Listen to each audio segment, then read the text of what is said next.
fans, former fan Stanley Lieber found himself in possession of a vast network of fans.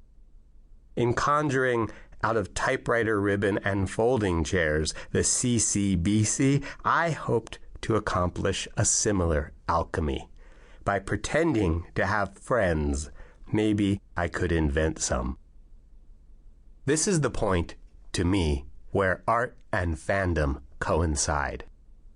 Every work of art is one half of a secret handshake, a challenge that seeks the password, a heliograph flashed from a tower window, an act of hopeless optimism in the service of bottomless longing.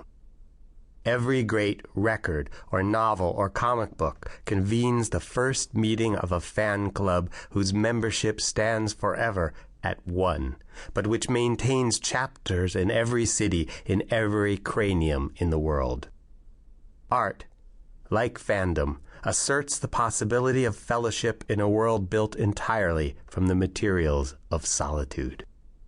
The novelist, the cartoonist, the songwriter knows that the gesture is doomed from the beginning, but makes it anyway, flashes his or her bit of mirror, not on the chance that the signal will be seen or understood, but as if such a chance existed.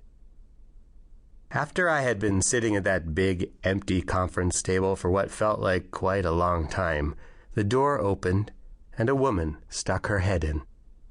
I can still see her in my memory, her short blonde hair parted in the center, her eyes metering the depth and density of the room, the tug of disappointment at the corners of her mouth.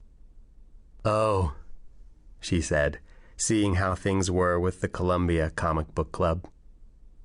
A moment later, her son pushed past her into the room. He was a kid about my age, blonde like his mother, skinny, maybe a little girlish. For a moment he stared at me as if I puzzled him. Then he gazed up at his mother. She put her hands on his shoulders. "I have a newsletter," I said at last, sliding the stack across my table. The woman hesitated, then urged her son toward me, figuring or hoping, I suppose, that something could be salvaged, some kind of club business transacted. But the boy pushed back. That multi-purpose room was not anywhere he wanted to be. God knows what kind of Araby he had erected, what fabulous tents he had pitched in his own imagination of the event. A wordless argument followed, conducted by the bones of his shoulders and the fingers of her hands. At last she gave in to the force of his disappointment, or to the barrage of failure rays that were pouring from the kid across the room. $1, she said, seriously, considering the sign I had taped to the door with the same kind of black electrician's tape that was holding my eyeglasses together.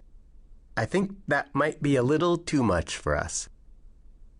I don't remember what kind of shape I was in when my own mother returned, or how she comforted me. I was a stoical kid, even an inexpressive one, given to elaborate displays of shrugging things off.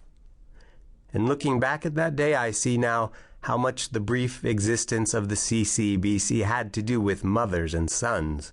What a huge, even overwhelming maternal task is implied by that worn-out word, encouragement.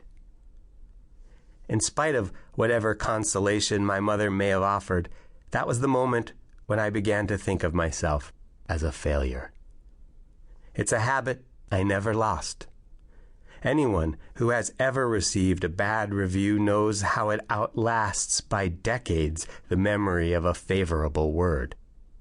In my heart, to this day, I am always sitting at a big table in a room full of chairs, behind a pile of errors, lies, and exclamation points, watching an empty doorway.